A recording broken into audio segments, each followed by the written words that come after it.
Um, can I have show of hands who's seen that movie when it came out? Great, wonderful. Um, I remember seeing it on those like old VHS tape, um, and sort of not the best quality, but still a long time ago, with my parents. And it was a long movie.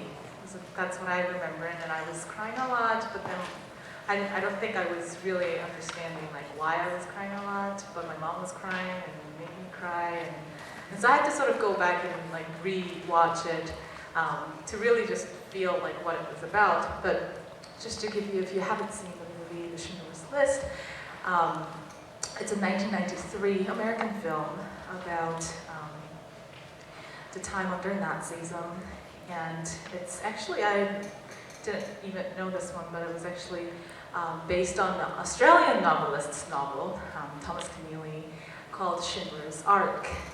And it's a historical period drama.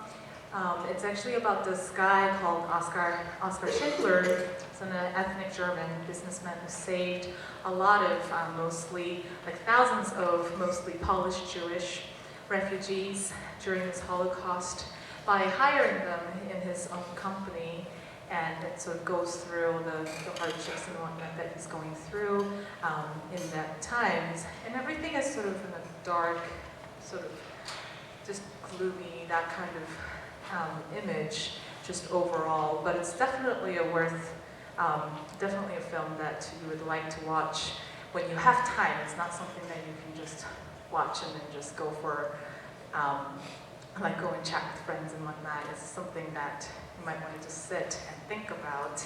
Would you agree? Like if you have watched it, yeah. It's not something that you would just have popcorn in front of you and then watch just for a relaxing weekend. But if you get a chance, then do watch it. The solos, we had our seniors, Emily Turo and Ethan Goodnight. This was actually originally written for one solo, violin solo, but we also had this version for duets. So can you give them like another applause for their solo?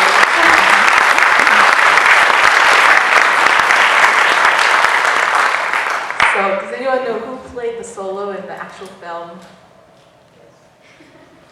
Yitzhak It's Perlman. like that guy. Yeah, I think I heard it. Yitzhak Perlman, yeah. He when he was asked to play, he was like, he didn't even think twice about it. He was like, yes, like I know the history, I know how that was like, and as an Israeli, also Jewish, he's also American now, but with having that background that he knew like what really had to be felt, and he had such a trust in John Williams as well as in his music that he just said yes. So John Williams wrote this music. You probably know John Williams better than I do, definitely with Star Wars theme and all that kind of stuff.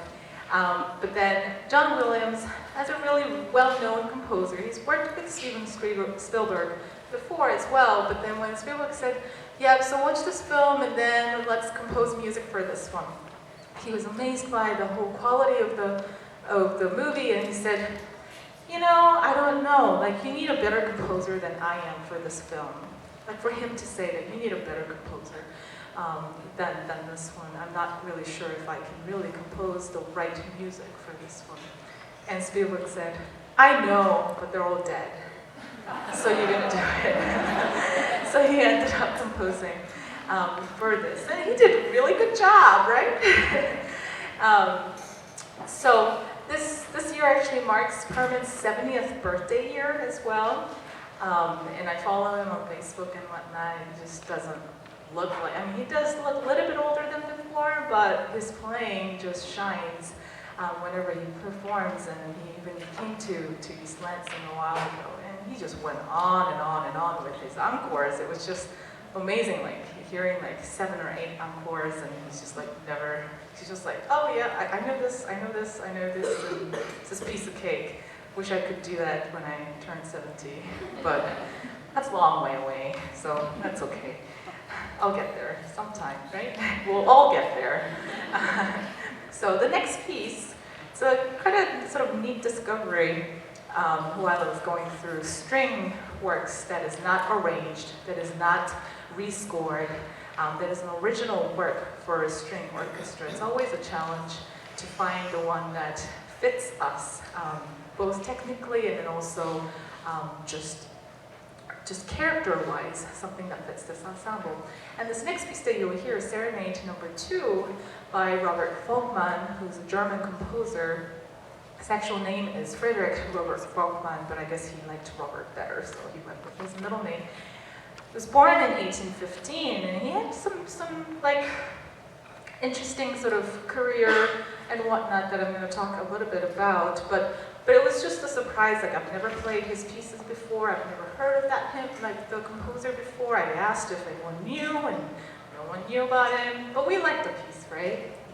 Yeah, like, Michaela goes, oh yeah, like, yes. So his father was a music director at his church, and he wanted his son, Robert, to be the successor, so he trained him, like, yes, you are going to be a music director at church, so I'm going to train you, like, with piano and violin and cello and organ and all that. Well, not all kids grow up to be like how parents want them to be, right? Like, you are going to. But then, so he goes out and then he becomes a teacher like, he actually goes out to become a teacher, and he goes to school, and that's where one of his music teachers say, actually, you should really go into, like, seriously think about studying music as your career rather than just a teacher at school, a stable job, and all that. But do go and discover your talent. And he goes on, and he goes into, like, sort of goes a variety of sort of short-term jobs, like musicians normally do. They go through a lot of freelance jobs, sadly, in some ways. He goes and becomes a voice teacher at a music school in Prague. He becomes a piano teacher and a reporter. I don't know why he was reporting, but in Budapest.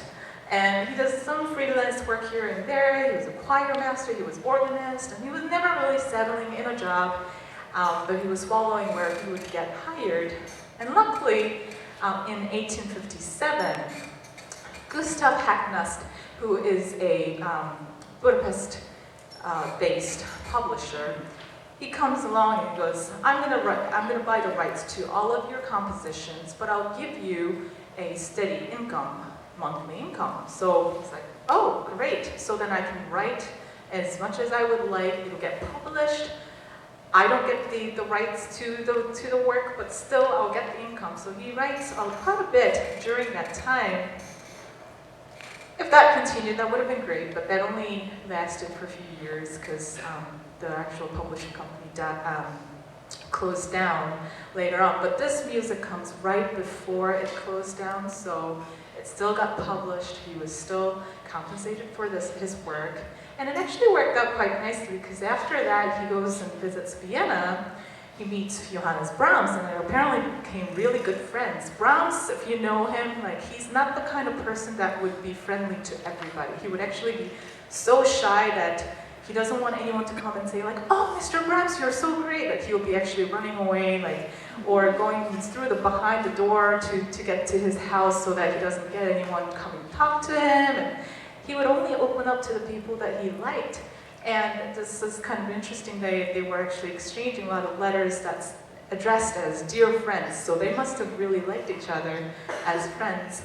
And he, like, so this piece was written in 1869, but from around 1870 onwards, he sort of stops writing. He continues to teach at Budapest National Academy of Music, where Franz Liszt was the director back then. But he doesn't really compose much, and then he dies in Budapest like a few years later. So this is quite a jolly, happy piece, I would say, but that sort of marks sort of the end of his career. So it's interesting to note that that he didn't really write much after that, and this is worth playing. So hope you enjoy our last piece called Serenade Number 2 in F major by Robert Volkmann.